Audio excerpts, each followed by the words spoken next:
अब हम देखते हैं mechanism of absorption through skin.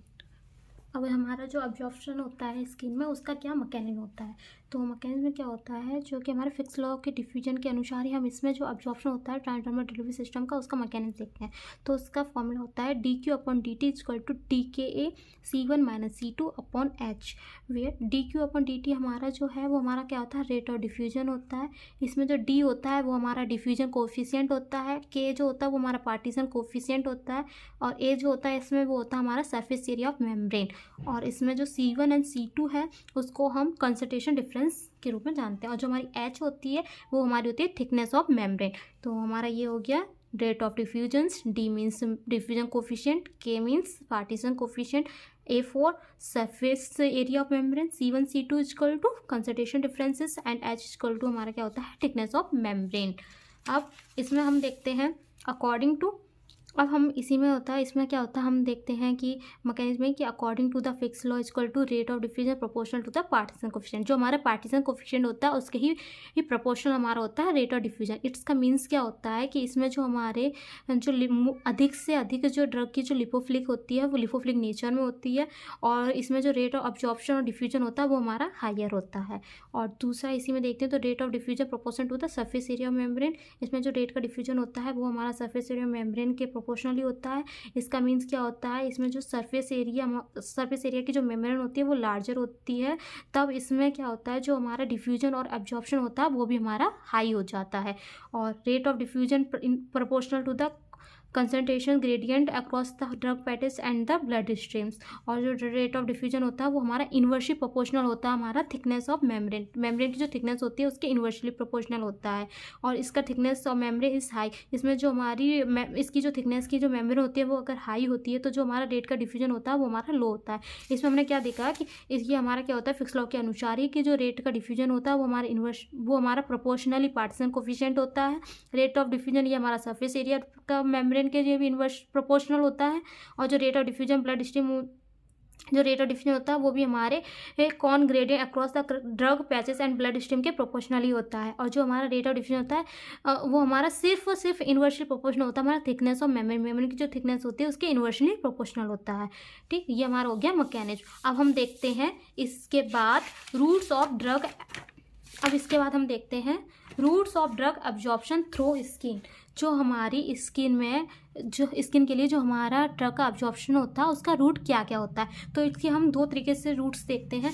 एक हमारा होता है ट्रांसफॉलिकुलर रूट्स और दूसरा हमारा होता है ट्रांस एपिडर्मल रूट। जो हमारा ट्रांसफॉलिकुलर रूट होता है उसमें हम देखते हैं कि जो हमारा फंक्शनल एरिया होता है जो हमारा फंक्शनल एरिया अवेलेबल होता है और उसका जो रूट होता है वो हमारा 0.1% होता है। और इसमें ह्यूमन स्किन कंटेन करती है, इसमें hair follicle 40 to 70 hair follicles contain करती है। और इसमें स्वीट ग्लैंड 200 से 250 इंक्लूड करती है। और इसमें जो every square centimetre of the skin area, जो स्किन की एरिया होता है उसमें जो इस प्रत्येक का जो स्क्वायर होता है वो हमारा सेंटीमीटर में होगा। तो इसकी जो हमारी स्किन में जो कंटेन करती है हेयर फॉलिकल कितनी कंटेन करती है वो हमारी करती है 40 to 70। और हमारी जो स्वीट ग्लैंड होती है वो हमारी करती है 200 से 250। और ये हमारी जो एवरी स्क्वायर होती है वो हमारी सेंटीमीटर में होती है। इसमें mainly water soluble substance are differed faster through the appendix than that is other layer. जो हमारी अदर लेयर होती है उसका जो हमारा अपेंडिक्स होता है उसका डिफर करने के लिए उसका जो फास्टर होता है उसमें हमारा मेनली क्या होता है वाटर सॉल्युबल सब्सटेंस होते हैं। और इसमें जो sweet gland and hair follicles act on a slant. और जो हमारे स्वीट ग्लैंड और जो हेयर फॉलिकल होते हैं वो हमारा एक्ट करते हैं एक तरह से स्लैंट की तरह। इसका जो एग्जाम्पल होगा वो हमारा होगा कि ये हमारा ईजिली हमारा जो पाथवे डिफ्यूजन करता है जो कि हमारा एस्टी कॉर्नियम के लिमिटिंग के थ्रू ही होता है। अब हम अगर इसमें देखें ये हमारा एक स्किन का स्ट्रक्चर है। इसमें हमने देखा कि जो हमारा इंटरसेलुलर रूट होता है वो हमारे इस लेयर्स के थ्रू हमारे ऐसा करके बाहर की ओर निकल जाता है। और जो हमारी ये वाली जो लेयर इसके अंदर ये जो है वो हमारा कहलाता है ये हमारी एक वेसिकल्स वगैरह टाइप की हो जाती है जिसमें ये हमारा केरोटीन होती है, इसमें मिनिमल लिपिड्स होती है। और अगर हम यहाँ से ऐसा क्रॉस करके जा रहा है तो हमारा क्या कहेगा वो ट्रांससेलुलर रूट कहलाएगा। और ये हमारा सीधे जा रहा है तो हमारा क्या आएगा इंटरसेलुलर रूट जा रहा है। और अगर ये जो हमारी ये वाला होता है इसको हम क्या बोलते हैं सेल साइटोप्लाज्मा में अगर हम इसको डिस्क्राइब करके देखें तो इसमें जो हमारी इस तरह से बनी होती है ये जो लेयर होती है हमारी होती है हमारा सेल साइटोप्लाज्म होती है। जो ये लेयर होती है उसको हम प्लाज्मा मेम्ब्रेन बोलते हैं। और जो हमारा ये होती है उसको इंटरसेलुलर स्पेस फेस बोलते हैं, और जो हमारे यहाँ से यहाँ तक होती है उसको लिपिड बोलते हैं, और ये हमारा एक्वस होता है। अगर हम इसी को और थोड़ा और डिटेल में देखें तो हमने इसको इस तरीके से किया ट्रांसक्रिप्शन, और तो फिर हमने देखा कि ये हमारा फैटी एसिड होता है, ये हमारा सेरामाइड होता है, ये हमारी लिपिड्स होती है, ये कोलेस्ट्रॉल सल्फेट होती है। और हमने इसको लार्ज किया तो हमने देखा कि इसमें इस तरीके से स्ट्रक्चर बना होता है। ये जो हमारा अंदर का पार्ट होता है उसको क्रेटिन बोलते हैं, और जो हमारा ये होता है उसको मिनरल लिपिड्स बोलते हैं। और ये हमारा हम दूसरा देखते हैं तो trans epidermal route. Trans epidermal route में क्या होता है कि जो एपिडर्मल होता है वो barrier mainly function residue the horny layer, जो हमारी हर्नी लेयर होती है उसके रेसिडेंस मेनली फंक्शन करता है, इसका वर्क रहता है। एंड द विजुअल लेयर में मेटाबोलाइज इनएक्टिव और एक्टिवेट और प्रोडक्ट, जो हमारे प्रोडक्ट के लिए ही हमारी ये इनएक्टिव और एक्टिव लेयर पर हमारी मेटाबोलाइज की जाती हैं।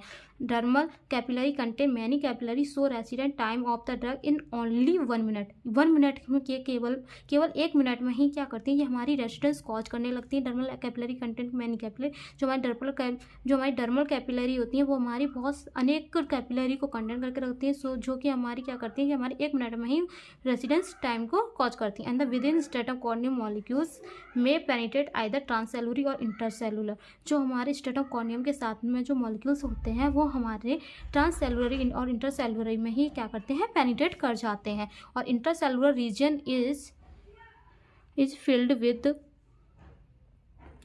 With lipid rich amorphous materials. और इसमें क्या होता है इंटरसेलुलर रीजन जो क्या है फिल्ड की जाती है, और इसके साथ ही हमारे लिपिड रिच अमॉर्फस मटेरियल्स, और जो हमारे अमॉर्फस मटेरियल में ही होते हैं।